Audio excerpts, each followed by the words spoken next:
to this Signatory Forum on neurodiversity in the workplace. My name is Lexi Papaspirou and I'm Product Director at Tech Talent Charter. The Tech Talent Charter's New Diversity in Tech report is going to show that the number of companies who are interested in neurodiversity has almost tripled in 3 years, and now it's around 2/3 of companies that are actively seeking to do more on this topic. And it's fantastic to see that there is so much interest in this area of diversity and inclusion. And what we want to do at Tech Talent Charter is ensure that we're supporting organisations to make sure that their efforts are not just about raising awareness and for neurodivergence, and they're not just about focusing on making neurotypical folks feel more comfortable about being in a workplace with neurodivergent people, but we actually want to ensure that we are supporting organisations to deliver a better experience for neurodivergent people at work. So discussing this topic with me today is Karen Blake, who many of you will know is the co-CEO at Tech Talent Charter. But what you might not know about her is that she is also a neurodivergence and disabilities expert.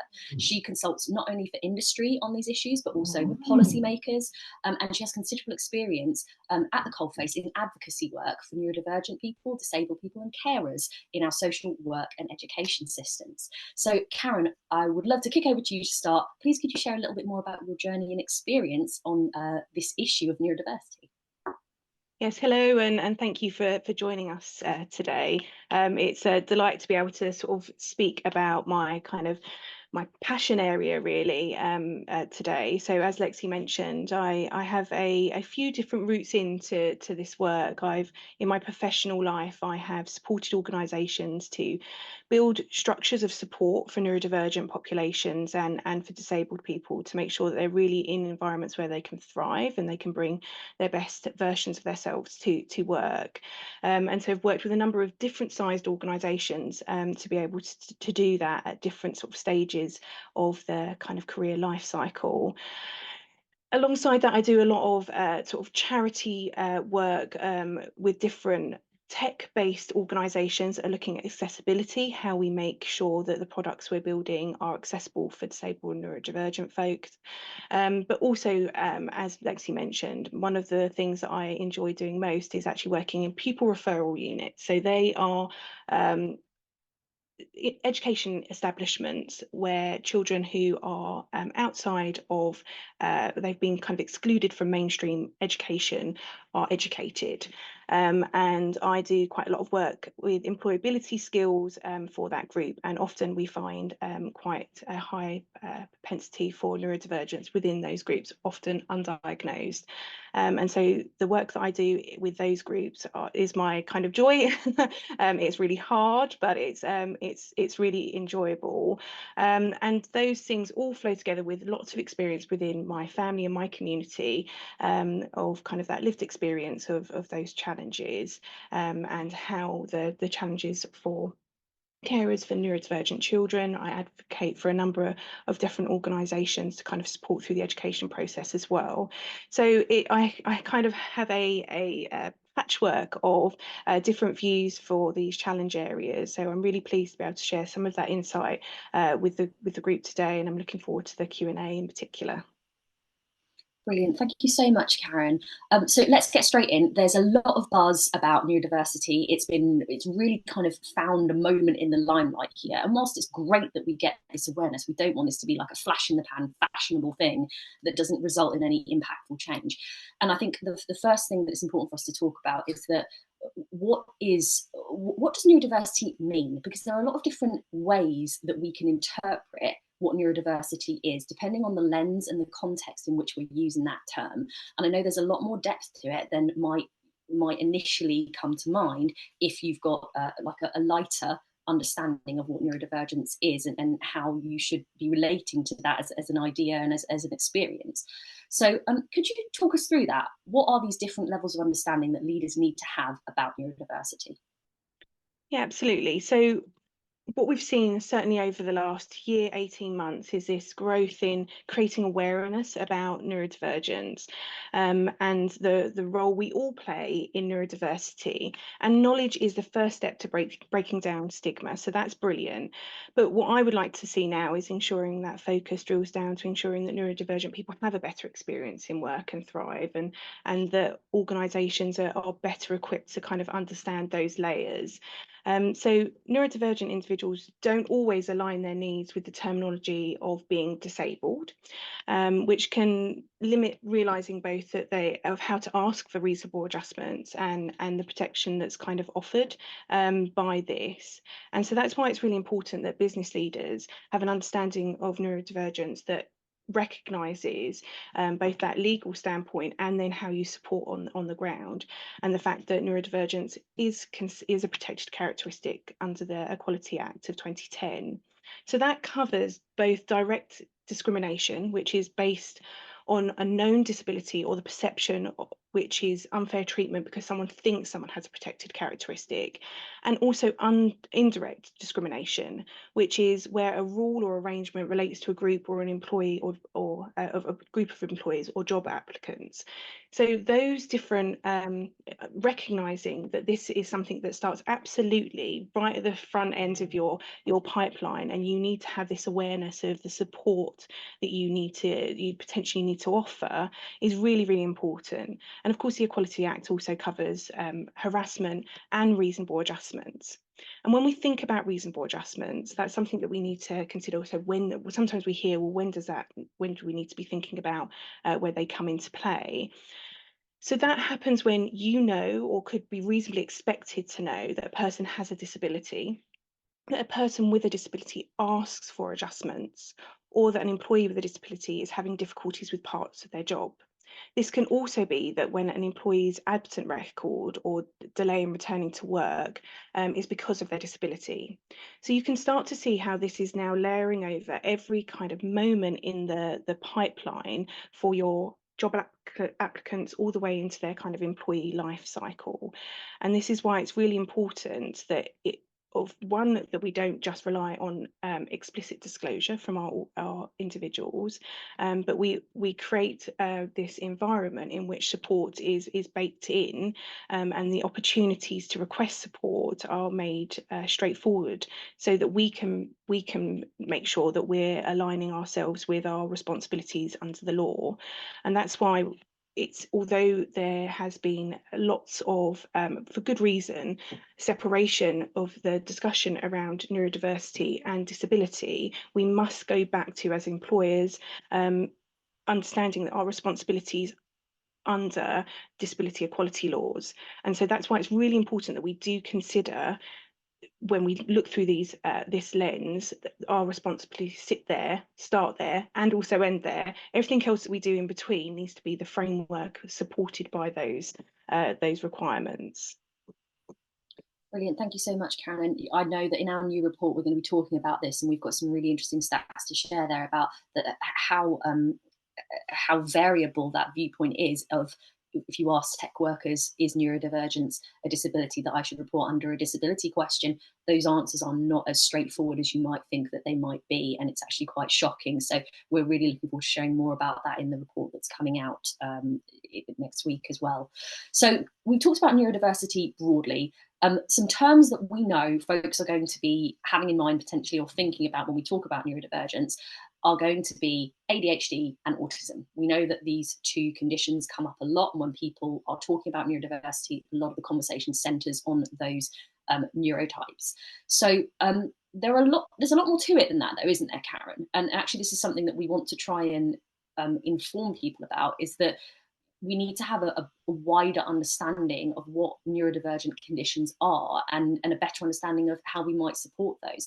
So could you just explain a little bit more about maybe some of the neurodivergent conditions that we might not have heard about, but we actually should know about?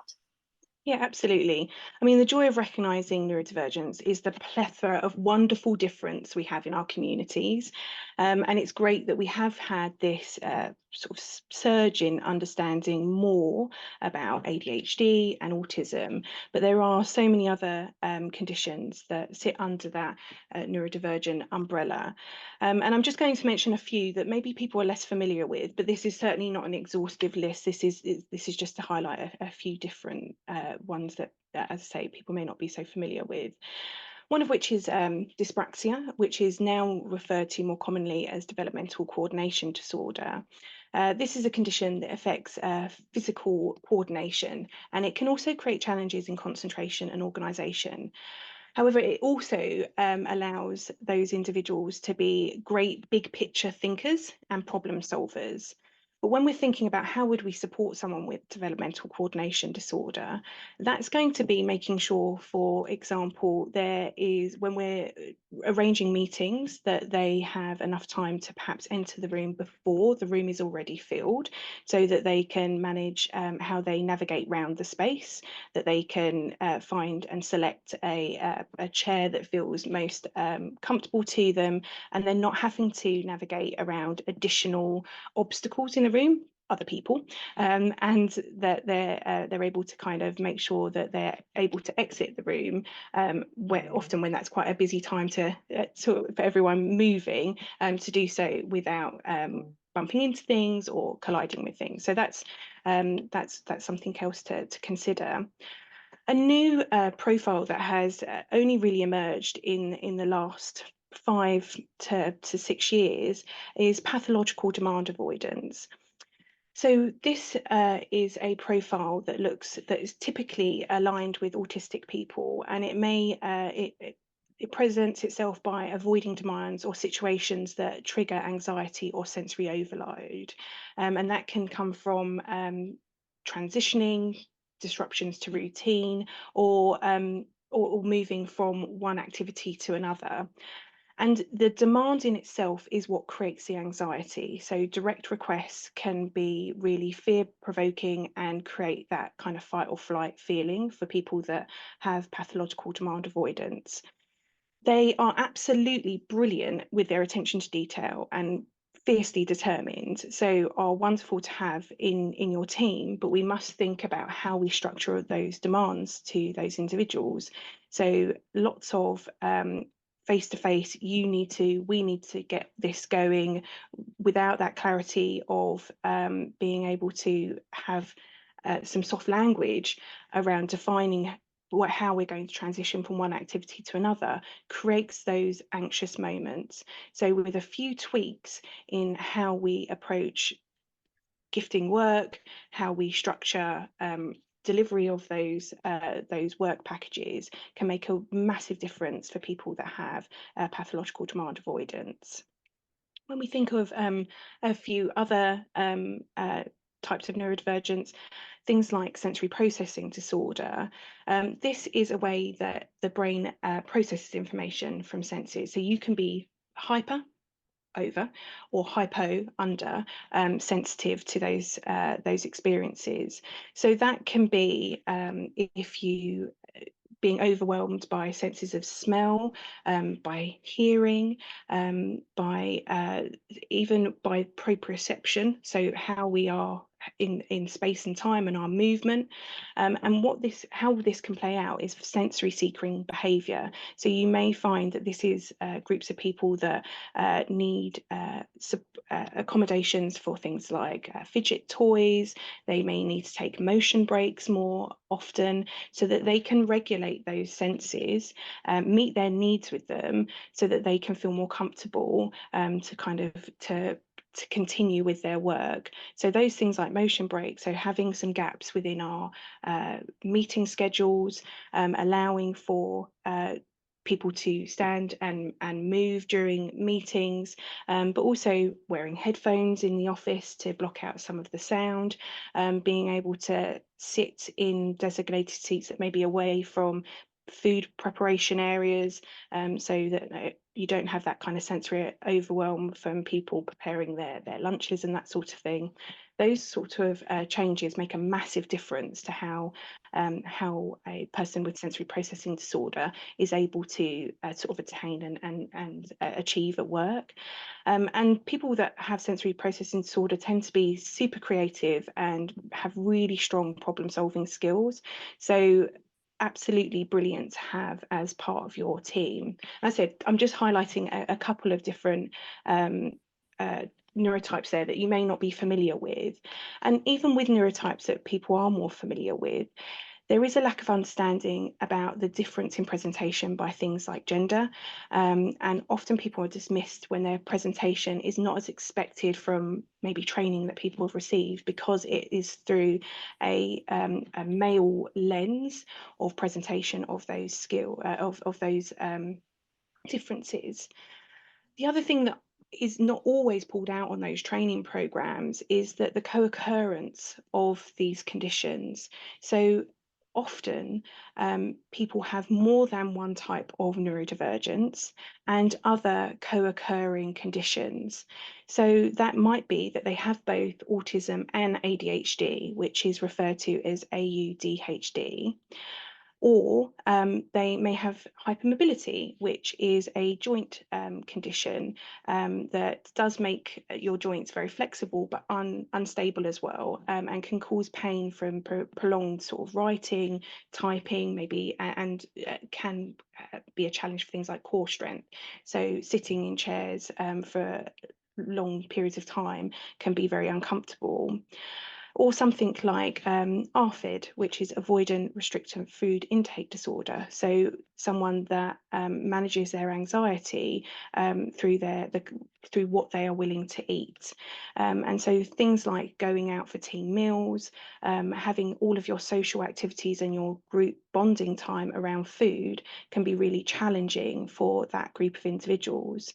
And when we start to understand that these conditions often are co-occurring, what we see is that some of the training that we receive that highlights some of these very, the basic differences some of these people experience needs to have much more nuance to it, so that we can really provide a good level of support. The complexity here can leave neurotypical people's perception of neurodivergent people being challenged, and that can sometimes lead to people making comments say things like you don't seem autistic, or not providing the right level of support, because the presentation of what people are expecting to see through some of these conditions doesn't match what they're seeing in the presentation of this person. And so it's really, really important that we recognise that we shouldn't have expectations of what neurodivergence should look like in our teams, how people should present if they're autistic, if they have sensory processing disorder. Each individual is exactly that. And there's a really famous saying in the autistic community: if you've met one autistic person, you've met one autistic person. There is such a variety of difference through the profile that you absolutely can't just port that experience to somebody else, or that training that will fit every single person you meet with that condition. And that's sometimes where we fail within our organisations, because our expectations are challenged when we're seeing this co-occurrence of different conditions. Thanks so much, Karen. I mean, there's so much detail there, and I know that there are so many conditions we haven't spoken about, that it's really important that we need to be highlighting these experiences. And that's such a key word that you've mentioned here, alongside the word presentation, that when we're thinking about inclusive workplace experiences for all of our colleagues, it's not about focusing on the presentation of any of these neurotypes or conditions. It's about looking at the experience. And this links to two really important things that I wanted to mention here. One of them is masking, and the second thing is payback. So the concept of payback is something where folks will undertake an activity knowing that they are going to put themselves in a position of deficit that they have to make up for later, because they've exerted themselves beyond what other people are expected to provide as an exertion for a simple activity. And masking is a really good example of that. And I know that masking is something that gets talked about quite a lot, Karen, and I'd love to get your thoughts on this. We know that masking can be a beneficial technique, and we don't want to take that away from anyone who feels that masking is appropriate and needed for their well-being. But equally, we know that masking can be detrimental to health. We know that it is more common in women. We know it's more common in ethnic minorities. So there's a lot of complexity here about really trying to focus our efforts on the experience of the individuals who have whatever needs it is that they have, whatever experiences they have of their condition, rather than on any kind of presentation or external conversation that we might be having. So I would love to kind of pivot this then to what can we actually do? We've got leaders on this call that can take action on this. So how do we create this workplace that is going to be inclusive of neurodivergent folks? How do companies better understand what their needs are, and what can they put in place to make sure that they're not just putting in neurodiversity policies that serve the comfort of neurotypical people? Absolutely. And I think one of the big challenges here is needing to have formal diagnoses to be able to access the support and rely on that is a trigger point, and the only trigger point for within your organisation for you to really enact that support. Diagnostic rates are super low in the UK, especially for women, and there's lots of news stories around the challenges in the UK education system for young people to access the level of support that would allow them to get a formal diagnosis. Over the last 30 years, we've had enormous change in terms of the understanding, research, and the diagnostic criteria that has now allowed adults to be able to access and understand their needs. But often, to do that as an adult, that needs to be privately funded. Now, that is expensive. When you look at getting a private diagnosis, that can be anywhere between £1,500 to £7,000, and that is just for someone to identify that need. That's not that provides any ongoing support. So that doesn't provide perhaps OT support, occupational therapist support, physio support. That would all be additional cost. And you can see by those kind of rates that how prohibitive that would be for many to be able to access that. And so we must focus on when people are telling us that they need support, and when we are seeing that there is a need for support, and not rely on formal diagnosis rates. And that's particularly important when we're thinking about when we're wanting to support with career development. If you're only able to access, and there's a number of schemes also in terms of early careers, that there's supportive schemes, but you need a formal diagnosis to be able to access them. That's obviously a real big challenge if you've not been able to obtain one to be able to do that. And there's also, for many people to have that formal diagnosis is very difficult for them within their family setups, for their cultural background. It can be very affronting to have that formal label around your needs. So being able to get the support that you need, but without having to have a formal diagnosis, is really, really, really important. And I think And that's sorry, Karen, I was going to say that's something that we've seen from our survey of signatories, that now signatories are looking at, can we provide benefits that support that kind of thing? Because it's very much also a postcode lottery. If you are looking at something like an NHS funded treatment, you have no idea, depending on where you live, as to whether or not you're going to be able to access any kind of diagnostic support or further support, beyond that as well. Absolutely. I think that this is, where we're seeing best practice. It absolutely is being able to include private medical insurance policies that allow you to access diagnostic testing, but more than that, the support that is particularly useful, things like physio and occupational therapy support, make such a world of difference, and being able to access that through those benefits, it makes a really big impact. And where we've seen that even go a step further, that's supporting dependents as well. We know that carers and parents in the workplace have neurodivergent children. Being able to access that type of support is, that's absolute like the golden standard if you're able to afford that to your staff. So that's definitely something to consider. The other thing to factor in is that we know that from our surveying and from the work that we do with neurodivergent populations, that regularly having to sort of come out and disclose about your needs throughout your career and throughout your team experience is exhausting, because not only is that something that's highly personal that you're sharing, you have no understanding of how that person's going to respond to that news, because you don't know what their level of understanding is going to be. And that is so stressful, so stressful, especially when you do get such a lot of flippant comments. No, you can't be autistic. You make eye contact. If that is so upsetting to someone, to then have to try to justify, no, I am, but and I do, but actually what you don't realize is that a female presentation of autism is wildly different to your training that you may have received that would have looked through maybe a male gaze.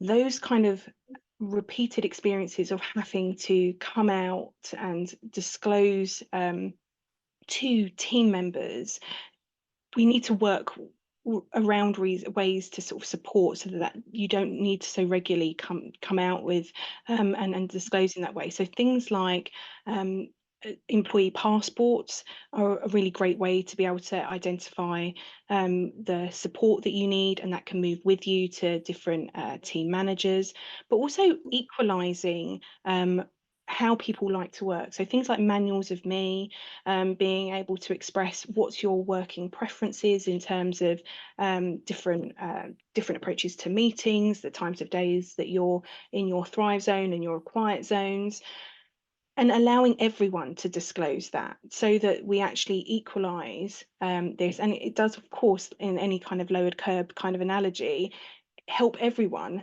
to have a more inclusive practice if we're able to kind of share where our needs sit on those things. So being able to make sure that there's a very straightforward, confidential, private way to share those needs makes such a difference to people's experience.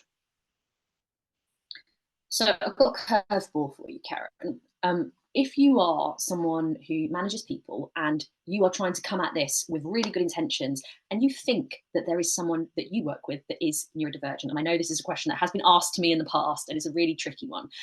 We know that there are comments that go around in quiet conversations of, oh, I think they might be on the spectrum. Oh, I think they might be this. I think they might be that. And maybe it's coming from a good point of view, and in many cases it is. What should you do if you are a leader in that kind of position and you want to help and you think someone on your team might be neurodivergent? How do you handle that? So what you're identifying that, and what those conversations are saying, is we are seeing there is an individual in our team that needs our support to be able to thrive in our workplace. So what you're looking to do there is, what is the support needed for that individual to thrive? We're not asking for our managers, for our leaders or colleagues to become armchair psychologists. So you can step down. You don't need to diagnose this person. You don't need to understand what neurodivergence that person has to be able to support well. And you don't need to ask them. That is something that is actually, it's highly personal and often inappropriate to directly inquire in that way of, do you have a neurodivergence? That is not an appropriate course of action. What you are looking to do is that, and when we go back to our legal requirements, what you're seeing there is a perceived need, and we need to support that as employers best we can in terms of reasonable adjustments. And many of these things are very small tweaks that can be that, our attitudes to video meetings, videos on, videos off. It can be our attitude to when people are working from home, when people are in the office, start times, finish times. It doesn't necessarily need to be big movements. It's the small tweaks that make people feel more comfortable throughout their day, which allows them to reserve energy to actually thrive at their work, rather than having to use that energy to compete in their environment. So it's really important that we're not asking our leaders and colleagues to become those armchair psychologists. Support people where you see there are support needs of that need to be be helped and found there. Yeah, and that's such a true one. I mean, you know, if you've got your video off, like I was actually on a call the other day where someone said, "Oh, I'm not being antisocial. I can't have my video on."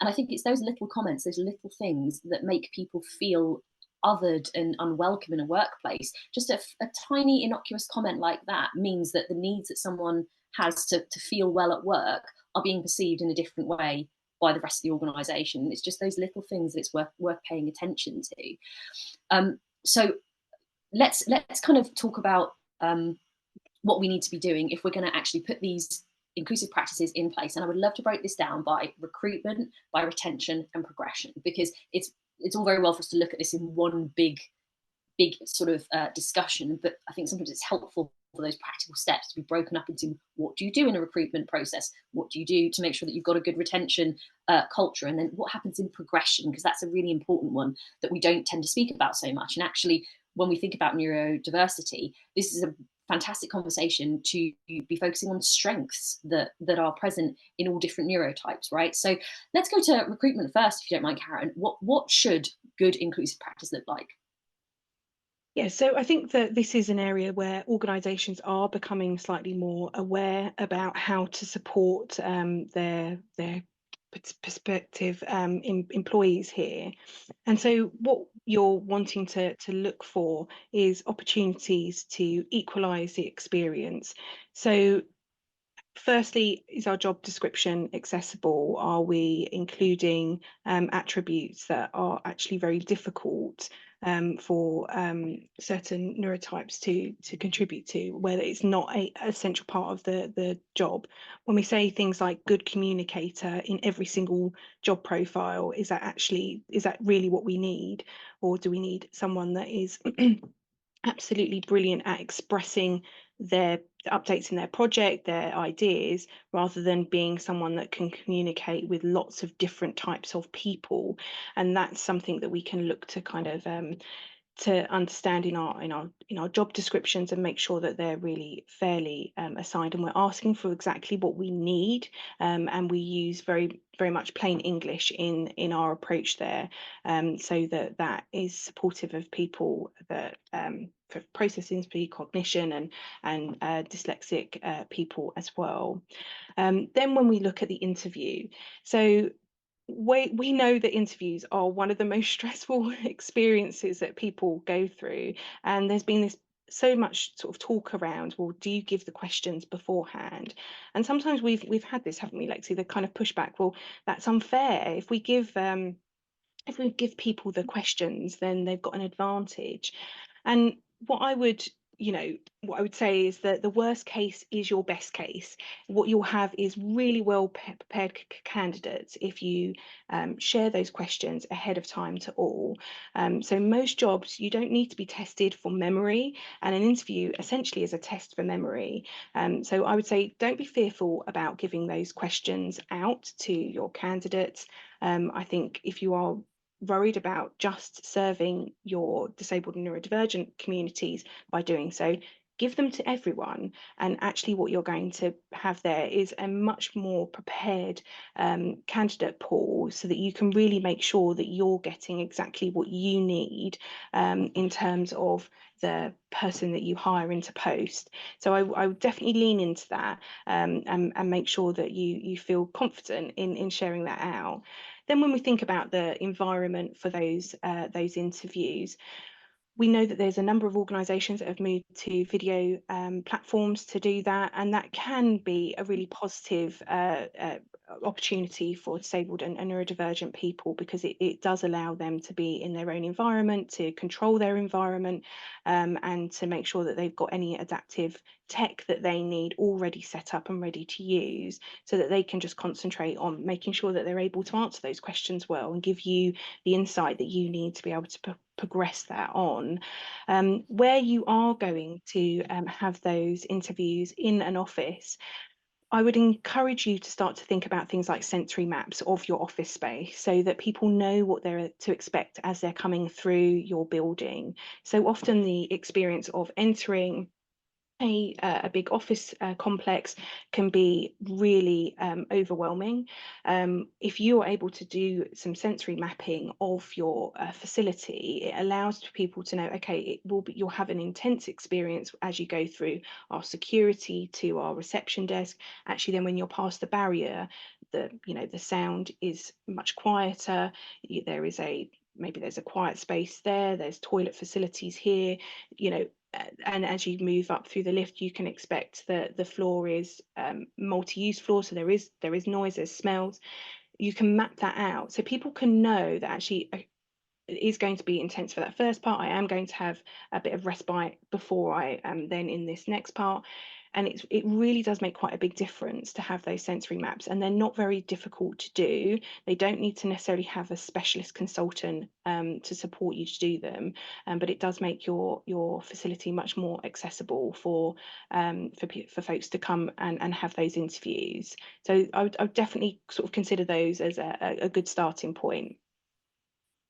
Fantastic, thanks, Karen. And let's talk about retention then. So let's say you've gone through a really nice inclusive process with your hiring, and you're now starting to think, okay, well, how do we make sure that we're creating a really nice inclusive culture for neurodivergence in the workplace? Now, this is something that's a topic of real passion for me, because we don't tend to hear organisations talking so much about retention when it comes to neurodivergent folks. And I find this really frustrating. And Karen, we just had the best conversation about it the other day, didn't we? And what was it that you said? Well, It was.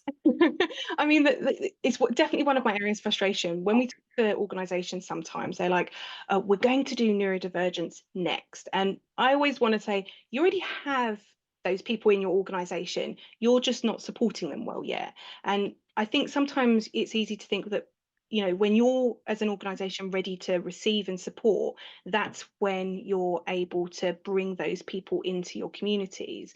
Well, with neurodivergence, absolutely, you've already got people within your team, within your organisation that are neurodivergent.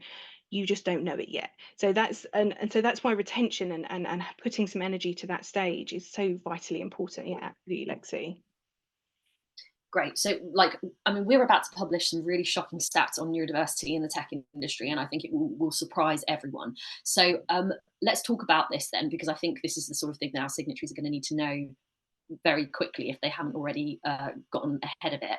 What do we need to be doing to create a really good retention for folks with neurodivergence in the workplace? So I think we need to be building those respectful workplaces where we're able to make mistakes and we are able to be forgiven for those mistakes. I think that's a really big part of it, so that we're not so reliant on single episodes where people don't feel that there's any redemption for it, and then it really changes their environment. So I think what we need to make sure that we're baking that empathy, we're making sure that we're creating environments where people can have difference, and that not be something that is challenged without there being sort of an equalized discussion around some of those moments in time. And when we start to build from that empathetic retention policy, we use things like employee passports. We're going to use things like manuals of me. We're going to be making sure that when we transition, and we encourage transitions between employment stages and progress through and promote people, that we're doing so in a way that allows people's needs to be met. So that could look like, if you are wanting to encourage someone to take a promotion, could they go and do an overview with that team? Are they able to meet the prospective new manager for informal conversations to understand what that relationship would feel like, so that it's not that there's all this unknown in the next stage of career transition for them, and that we can actually put some certainty around some of those points so that they feel more confident as they want to sort of progress through.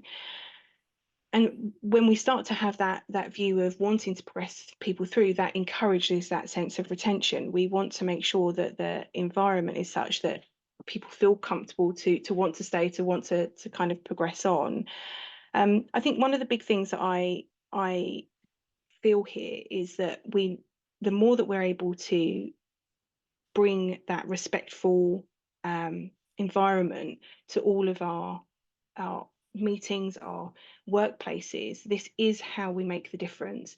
So often what we hear from neurodivergent people is that I've followed the rules, I've done exactly what I was expected of me, and somehow I've done something wrong.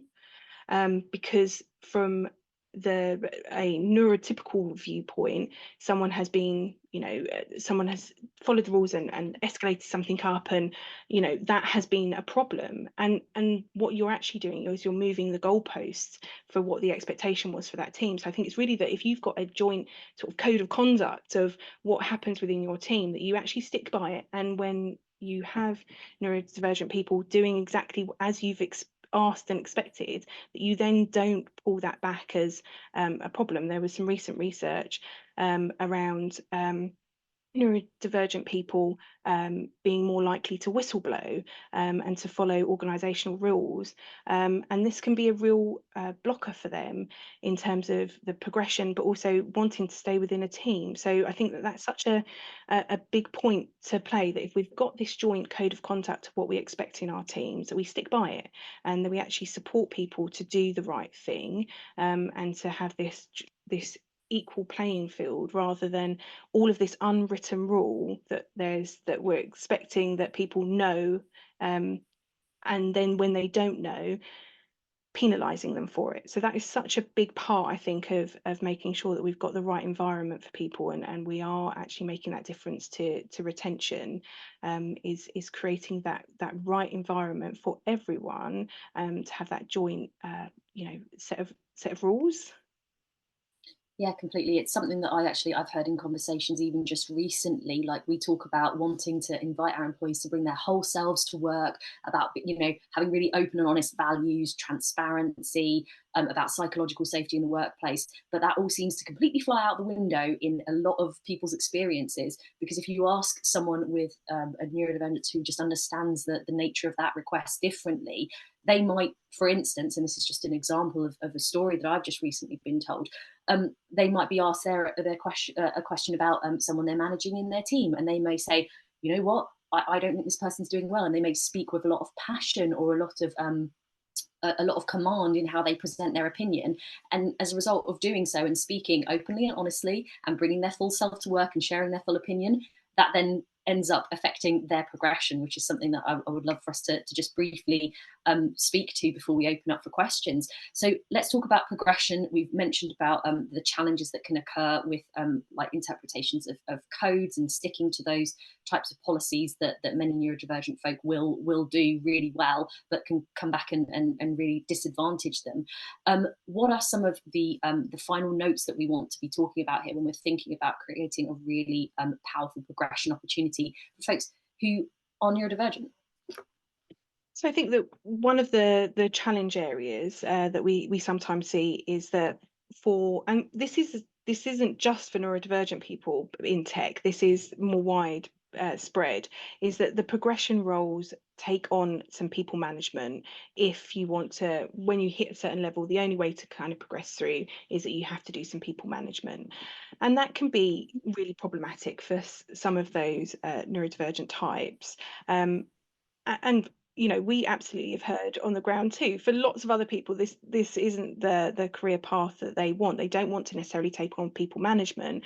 They want to excel in their technical skill. They want to be challenged by that, but the people management element is a bit of a sticking point. So what we encourage is to actually look at a bit of a cargo net type of approach to career progression. Are there lateral moves that wouldn't take necessarily people management roles, and can you create progression pathways that don't include people management, so that you're able to make sure that you're absolutely getting the benefit of someone that is incredibly skilled, very technically able, doing some of that, being able to be responsible and build that further without being restricted, because it's going to take on some elements that are going to make it very challenging to be successful in that role. So I think it's really looking at some of your progression tracks and seeing, okay, if I map that through, am I giving enough variety here to make sure that we're maximizing and getting the business benefit of being able to progress these people through, and we're not sort of creating those early blockers. The other thing that I would really look at is, how long has it taken for certain groups of people to make progression in your organization, so that you can understand, actually, are there blockers that you're currently not seeing in terms of those progression pipelines? So as Lexi's mentioned, some of the behaviours, are they being mapped out in a way that means when we're going to promotion boards, that person is being left aside? And we need to understand, okay, well, if those behaviours are actually making a difference to that progression. So I think that that's a really important part, is understand your data a little bit. And this is an area that's difficult, because there isn't, for most organisations, they struggle to collect this data, and that's a part of the report that I encourage you to read when it comes out next week. But that's something that's really important, to scrutinise your data a little, so that you can really understand, are there those blockers? Are you actually creating, and preventing people being able to move through? Thanks so much, Karen. And you're absolutely right. It's that difficulty, isn't it? That there might not be high disclosure rates for this type of information. We know that lots of organisations are now collecting it, but they may not be getting the responses that they would want to see. And that's something that businesses are going to have to grapple with. And I think it comes back to what you were saying before, that you already have these people in your business, whether they're willing to tell you or not. So trying to focus your actions around one person you might know in your team, or certain people in your organization, thinking, oh, we can really serve them because we can see them, that is not a good approach. It's better to be led by what you know is going to be an inclusive practice for everyone, and put it in place, because then you will be able to build that trust with folks who are maybe not comfortable in disclosing this type of information with you right now. Absolutely. And I think the other thing to think about is, neurotypical work practice at the moment is dominant, but that doesn't mean that it's the best for effective working, for productivity. Actually, many neurodivergent work preferences are much more effective for productivity, for innovation. And so actually, rather than thinking, okay, we've got something that sits outside the norm here, we've got to sort of support this in a bolt-on way, actually consider, are the ways that you're doing things just because they've evolved organically over time and that's what we do?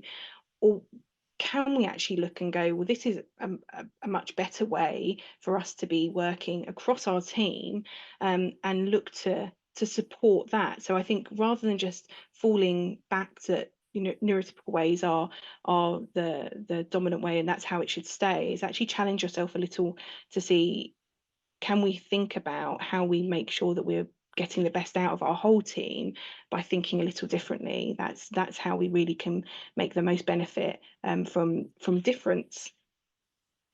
Fantastic. Thanks so much, Karen. So we're going to ask if any folks on the call would like to ask any questions about this area. So now is your opportunity to either pop something in the chat, feel free to unmute yourself and directly ask. But it's obviously fantastic that we've got Karen, that we can pick her brains. So what questions does anyone have? So we've got a question here. Karen, would you agree we should try to move away from using the word disorder, unless of course it's part of the condition's name, and instead say condition and focus on a strengths-based approach? Yes, I think that it's important that we do focus on that strength-based approach, but in terms of how we label different types of neurodivergence, it's very much that's individual centric. So how someone wants to be those conditions to be referred to, it's important that we kind of factor that in. The other thing that although there are so many strengths from different types of neurotypes, and we absolutely know, there's loads of research that's how you get the best innovation, by having that a little bit of rub in teams. There are challenges, and this shouldn't be something that's a taboo to talk about. There is so many strengths, but when we recognise the challenges, that's how we are able to improve the environment and really make sure that those strengths have a chance to shine, and for that person to benefit from their difference. What we have, where we sort of aren't able to bring those challenges and talk about those openly, that's where it's very difficult for those strengths to shine, and for that person to actually be able to bring their whole self and to actually engage fully. So I think that it's a bit of a yes and a no answer to that. I think it's depending on the situation, and it is recognizing that they're for many people, and through the process that they've had to navigate through education into getting into employment, there has been a lot of challenge, and that has sometimes also means trauma. And so we don't want to devalue the fact that there has been that experience, and there are still those challenges with the way that we use, you know, and the terms that we use around this space. Hope that answers the question, Fiona. Super. Yeah, so super helpful, thank you. Please do pop some more questions in the chat, or indeed feel free to unmute. So we've got another question here. If a company is reluctant in documenting reasonable adjustment agreements because they feel this isn't necessary due to the company seeing it as unnecessary, how would you navigate this? And the context here is we're currently trying to communicate the importance for the individual, but also the risk to the business. So how do you navigate this conversation internally if a company is reluctant to document reasonable adjustments? So, I mean, and you're totally right that this does create a massive business risk for them. So in terms, we know that this type of work, you have to try to win hearts and minds a little bit. And so it's sometimes reframing the conversation back, that in order for us to best protect ourselves and to make sure that we're able to be beyond scrutiny, documenting this is of most importance. Otherwise, there will be incomplete records of potentially this person asking over email. There'll be perhaps a performance review comments that all indicate that there is a need that hasn't been supported, and that makes ripe ground for a tribunal and complaint. So I would kind of throw that back a little bit, that the best way that we protect our organisation is to make sure that we've documented how we've supported. Now, of course, on the flip side, it's because it's the right thing to do. But when we're trying to make sure that organisations and reluctant parties in that come on the journey, it is framing that actually you're putting yourself into, and HR departments are putting themselves at individual risk here by not documenting that. The other thing I would really try to do is get to the root cause of why they're reluctant. Is it because they feel that that's going to then be the floodgates opening to having to support others, or creating a big process around tracking and that sort of thing? And once you try to find some of those root causes, trying to unlock some of those, that actually tracking and keeping a record of this doesn't need to be a big thing. The employee passport, and there's lots of samples online that you can use, is really simple, and that would allow for enough tracking of it, and that's the individual is then responsible for sort of bringing that through the organisation as well. So it doesn't necessarily need to be a massive time burden. So I would try to get a little bit to the root cause of why they're so reluctant, and if they continue to be reluctant, sort of no uncertain terms, that they are creating enormous business risk. And because the person most likely will have provable content through emails and other documents, they would have a case. So they need to be careful if they continue to be reluctant. Happy to have a chat with you separately as well, if that would be useful. Hopefully that helps out. Thanks so much for that question. Please do add more questions to the chat for us. We know it's such an interesting thing that comes up a lot, this idea of not wanting to put in place adjustments and practices because of the perception that it's unfair to other people or unfair to the majority group. And that's something that comes up time and time again. And then all you have to do is ask, the 5 whys and go deeper into that assumption that it's somehow unfair, and you start to pick apart some really interesting biases there. So we've got another question here. How would you suggest we introduce a manual of me into the workplace? For example, does everyone have one? Is it person specific? Is it the manager suggest it one-to-one? And Karen, if it's all right, I would love to input into this one a little bit, because I brought manuals of me into Tech Talent Charter because we do practice what we preach here. So if you haven't looked at Manual of Me, we can drop a link in the chat for you, but it's a really nice free tool if you don't want to use something that's super formal straight away, which essentially asks people about their working preferences, asks them, what do they look like when they're stressed? What will they do when they're stressed? How do they like to work? What are some important things we need to know about them?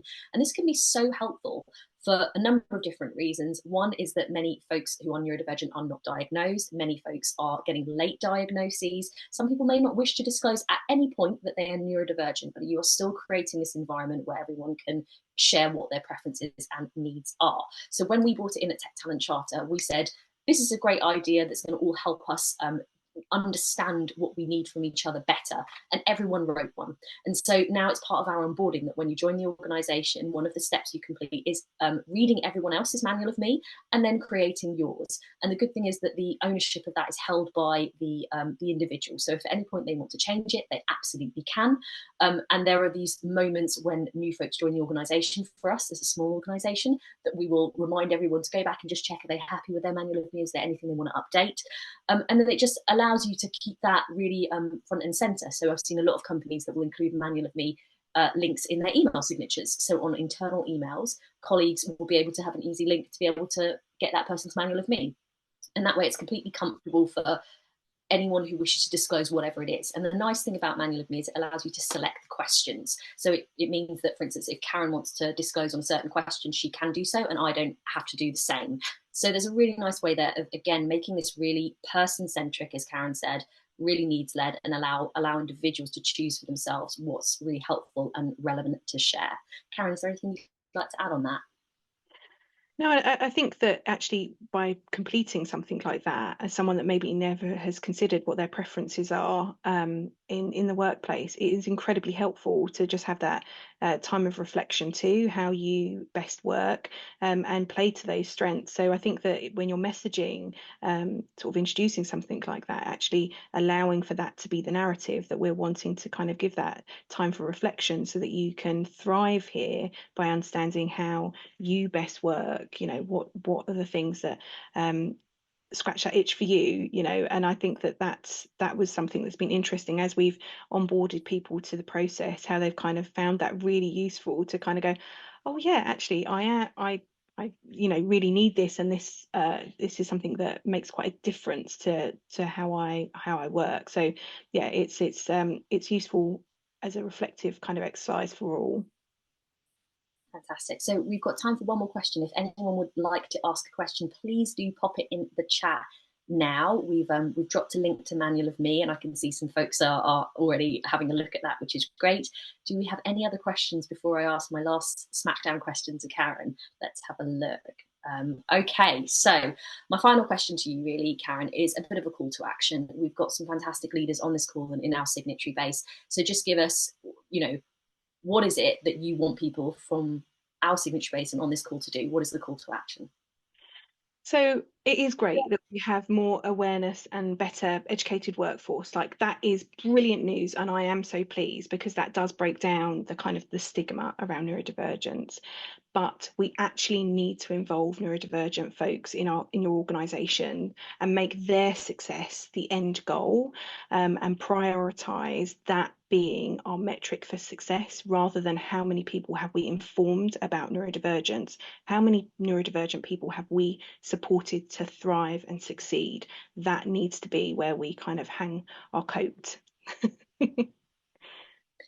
Fantastic. Thank you so much, Karen, for sharing all of your insight and knowledge with us. And it's a really fantastic opportunity that we get to work with you and get to benefit from your expertise as the Tech Talent Charter. So thank you everyone for joining the call today. Please know that you can reach out to Tech Talent Charter as signatories at any time if you have questions about any of these issue areas. So you know how to reach us. Please do get in touch and let us know if there's anything else that you would like to know. But thank you so much for joining us, and have a really great rest of your day and your week.